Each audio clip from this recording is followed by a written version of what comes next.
साथियों नमस्कार, मैं राम प्रताप सिंह कुशवाहा। आप हमारे चैनल ज्ञान एंड नॉलेज के बहुत अच्छे प्रोग्राम मंथन को सुन रहे हैं। मंथन हमेशा आदमी के दिल और दिमाग में चलता ही रहता है। समुद्र मंथन का वैज्ञानिक आधार तो हमारे पास नहीं है, लेकिन ये यथार्थ है कि समुद्र को मथने से ही रत्नों की प्राप्ति होती है। उसी तरह से आप भी मंथन करते रहिए और आज की परिचर्चा को बड़े ध्यान से सुनिए, बहुत ध्यान से देखिए।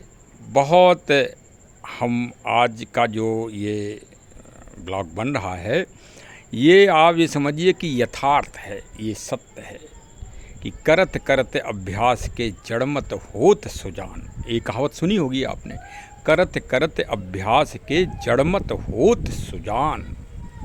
सबसे पहले तो भाई मैं कबीरदास जी की एक न एक उक्ति कहता ही कहता हूँ, तो पहले आप सुन लीजिए कि निंदक नैरे राखिए घर में कुटी छवाए। तो आज सबसे पहले मान्यवर श्री स्वामी प्रसाद मौर्य साहब को हमारी तरफ से साधुवाद, धन्यवाद। फिर इसके बाद दूसरे नंबर पर बिहार सरकार के शिक्षा मंत्री श्री चंद्रशेखर यादव जी को बहुत बहुत आभार और बहुत बहुत साधुवाद और धन्यवाद।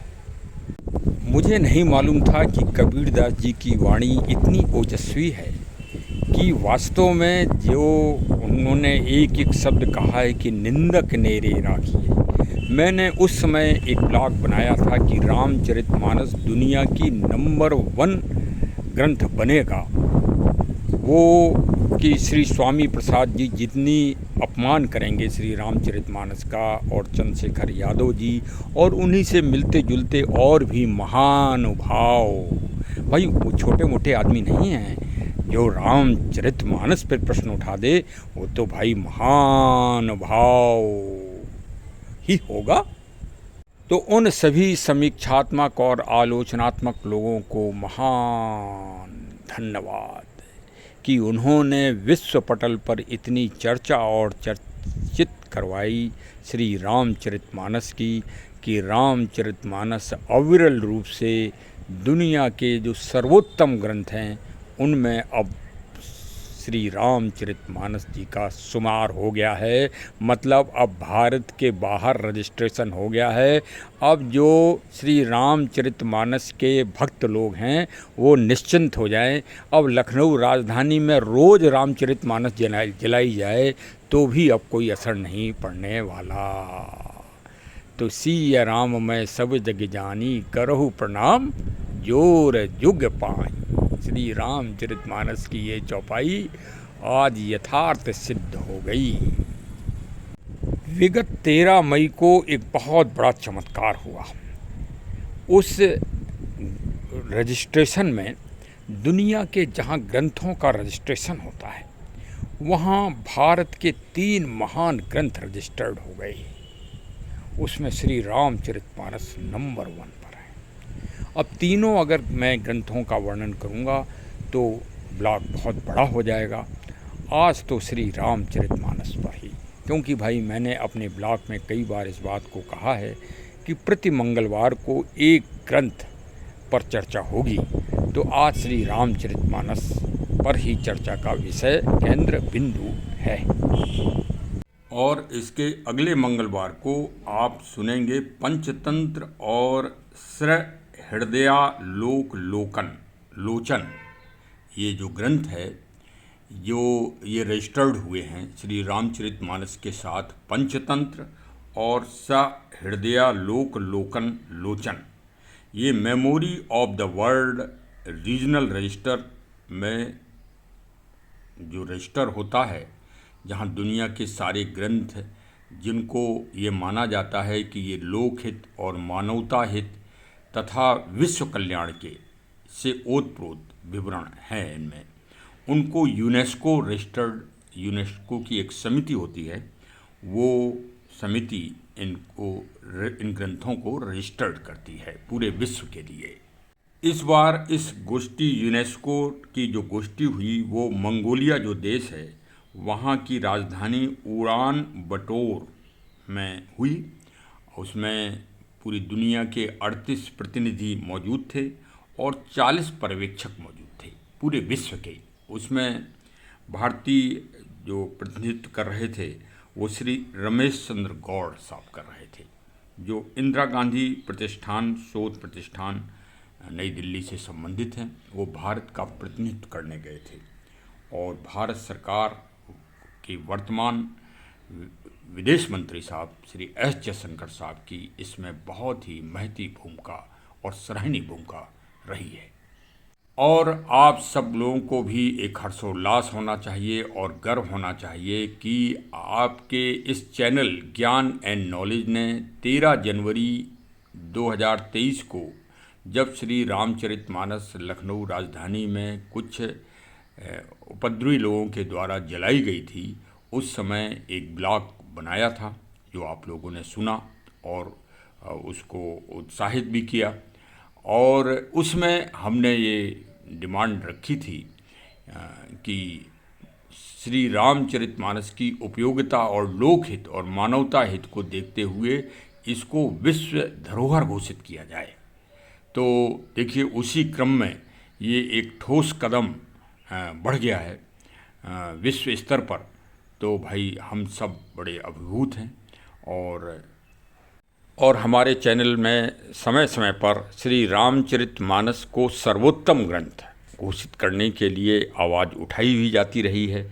इसलिए नहीं कि वो प्रभु श्री राम जी व सीता जी से संबंधित है, श्री हनुमान जी का विवरण है, नहीं, उसमें जो नीतिगत सिद्धांत हैं, जो मानवतामयी सिद्धांत हैं, जो लोकहित के कल्याण के नीतियां हैं, जो युद्ध नीतियां हैं, जो शांति की नीतियां हैं, जो मानव प्रजा कल्याण की से संबंधित सोच है, उसकी आज पूरे विश्व को आवश्यकता है। हाँ, उसको प्रभु श्री राम जी के चरित्र और मर्यादाओं की आज विश्व में शांति के लिए, विश्व में युद्ध की विभीषिका ना हो, क्योंकि देखिए धीरे धीरे विश्व तृतीय विश्व युद्ध की तरफ बढ़ता जा रहा है और नई नई घटनाएं घटित हो रही हैं, जिनको रोकना मानवता के वर्तमान मानव के जो उत्तराधिकारी लोग हैं उनके बस की बात नहीं दिख रही है।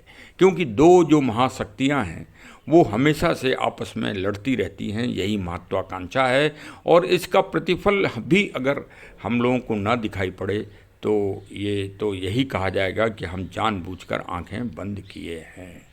इसका प्रथम विश्व युद्ध, सेकंड विश्व युद्ध, वर्तमान समय में रसा यूक्रेन युद्ध और मध्य एशिया में विभिन्न समस्याएं, ये धीरे धीरे मानवता के लिए एक नासूर बनती जा रही हैं।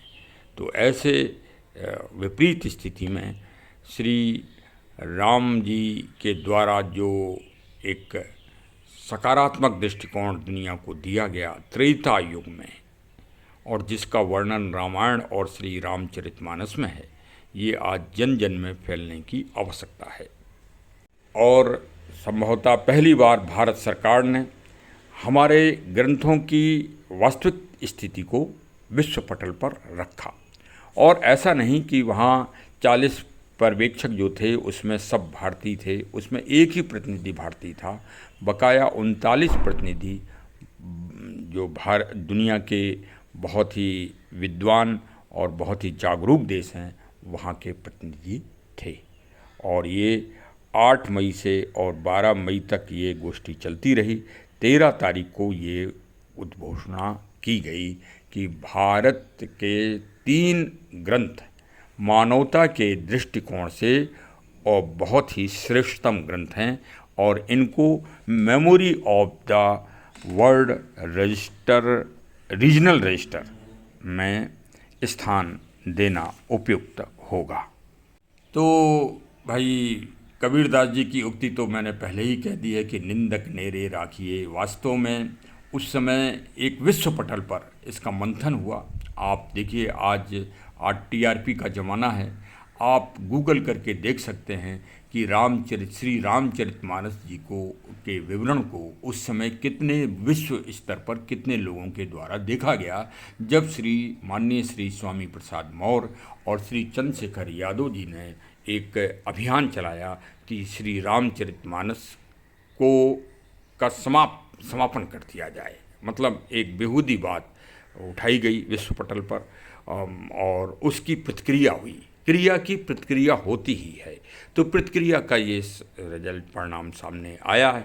तो भाई चलिए, उन दोनों को भी हमारी तरफ से, हमने उस समय भी जब 13 जनवरी 2023 के आसपास हमने अपना ब्लॉग बनाया था, उस समय भी हमने इन दोनों महानुभावों को अपने चैनल से साधुवाद और धन्यवाद दिया था, और ये भी कहा था कि आपका यह कृत्य वास्तव में श्री रामचरितमानस को दुनिया का सर्वोत्तम ग्रंथ बनाने में सहायक होगा। देखिए, सत्य और यथार्थ को जलाने की एक वैज्ञानिक हम आपको उदाहरण दे रहे हैं।